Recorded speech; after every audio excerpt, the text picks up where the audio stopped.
दोस्तों, भारत और इंग्लैंड के टीम के बीच तीसरा महामुकाबला दुनिया के सबसे बड़े स्टेडियम नरेंद्र मोदी स्टेडियम में खत्म हो चुका है, जहां इस बड़े मुकाबले में इंग्लैंड टॉस जीतकर फिर से गेंदबाजी करने का फैसला किया और उनका यह फैसला आज बहुत ही अच्छा साबित हो गया, क्योंकि 6 रन के स्कोर पर मार्क वुड ने इंडिया के कप्तान रोहित शर्मा को आउट कर दिया था और रोहित केवल 1 रन ही बना पाए थे, लेकिन फिर बैटिंग करने आते हैं विराट कोहली और दूसरी तरफ थे सुमन गिल। और इन दोनों बल्लेबाजों ने आज के इस मैच में काफी कमाल का प्रदर्शन किया। आज के इस मैच में इन दोनों बल्लेबाजों ने स्टेडियम में चौके छक्के की बारिश कर दी। ये दोनों बल्लेबाजों ने कमाल के बल्लेबाजी करते हुए 116 रनों की बेहतरीन पार्टनरशिप कर डाली थी और शुभमन गिल ने अपना अर्धशतक भी पूरा कर डाला था और काफी लंबे समय बाद विराट कोहली ने भी अपना अर्धशतक पूरा कर डाला था। लेकिन अपना अर्धशतक पूरा करने के बाद वह अपने पारी को और लंबा नहीं कर पाए, क्योंकि 122 रन के स्कोर पर आदिल रशीद ने विराट कोहली को आउट कर दिया था और विराट कोहली 52 रनों के शानदार पारी खेलकर आउट हुए थे। उनके आउट होते ही बल्लेबाजी करने उतरे श्रेयस अय्यर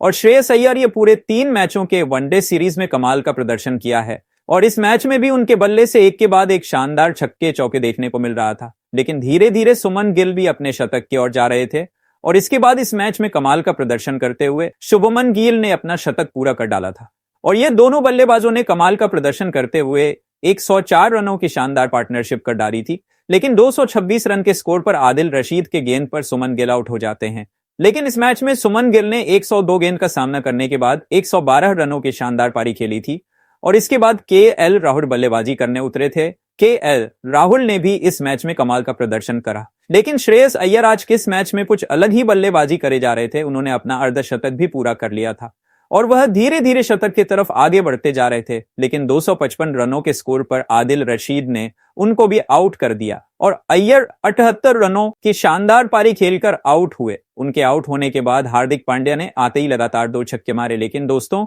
17 रन बनाकर आदिल रशीद के गेंद पर क्लीन बोल्ड हो गए थे। एक तरफ केएल राहुल भारत की पारी को संभालकर आगे बढ़ जा रहे थे, लेकिन दूसरी तरफ भारत के विकेट गिरते जा रहे थे, क्योंकि इसके बाद अक्षर पटेल 13 रन बनाकर आउट हो गए थे। जहां एक तरफ केएल राहुल इस मैच में कमाल की बल्लेबाजी कर रहे थे, लेकिन 333 रन के स्कोर पर वो भी साकिब महमूद के गेंद पर 40 रन बनाकर आउट हो गए थे। जहां इसके बाद हर्षित राणा भी इस मैच में 13 रन बनाकर आउट हो गए थे। इसके बाद दोस्तों वाशिंगटन सुंदर ने आखिरी में 14 रन बनाए और आखिरी गेंद पर अर्शदीप सिंह ने 2 रन बनाकर रन आउट हो गए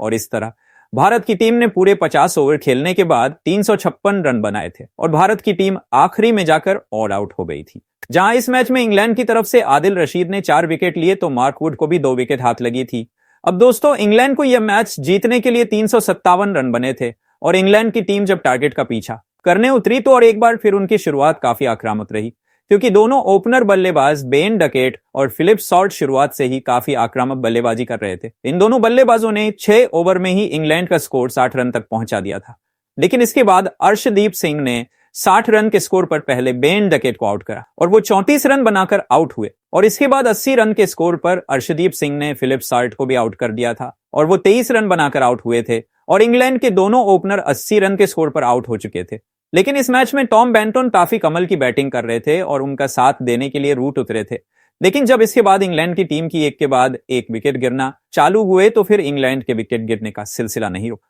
क्योंकि 126 रन के स्कोर पर कुलदीप यादव ने टॉम बेंटन को आउट कर दिया था और वो 38 रन बनाकर आउट हुए थे। इसके बाद अक्षर पटेल ने जो रूट को क्लीन बोल्ड मार दिया और वो 24 रन बनाकर आउट हुए और इसके बाद हर्षित राणा ने कप्तान जोस बटलर को भी क्लीन बोल्ड मार दिया था और वो 6 रन बनाकर आउट हुए थे और इसके बाद हैरी ब्रूक भी 19 रन बनाकर हर्षित राणा की गेंद पर क्लीन बोल्ड हो बैठे। जहां इसके बाद लिविंगस्टन बल्लेबाजी करने उतरे, लेकिन लिविंगस्टन केवल 9 रन बनाकर वॉशिंगटन सुंदर की गेंद पर आउट हुए और दोस्तों इसके बाद 175 रन की स्कोर पर हार्दिक पांड्या ने आदिल रशीद को क्लीन बोल्ड मार दिया था और दोस्तों इंग्लैंड के 8 विकेट 175 रन के स्कोर पर गिर चुके थे और इसके बाद हार्दिक पांड्या ने मार्क वुड को भी आउट कर दिया था और वो 9 रन बनाकर आउट हुए थे। लेकिन आखिरी में गस एटकिंसन ने इस मैच में काफी कमाल की ताबड़तोड़ बल्लेबाजी करे, लेकिन 35वें ओवर में ही अक्षर पटेल ने गस एटकिंसन को क्लीन बोल्ड मार दिया और इंग्लैंड की पूरी टीम 214 रन बनाकर ऑल आउट हो गई थी। जहां गस एटकिंसन ने 19 गेंद में 38 रन बनाकर आउट हुए थे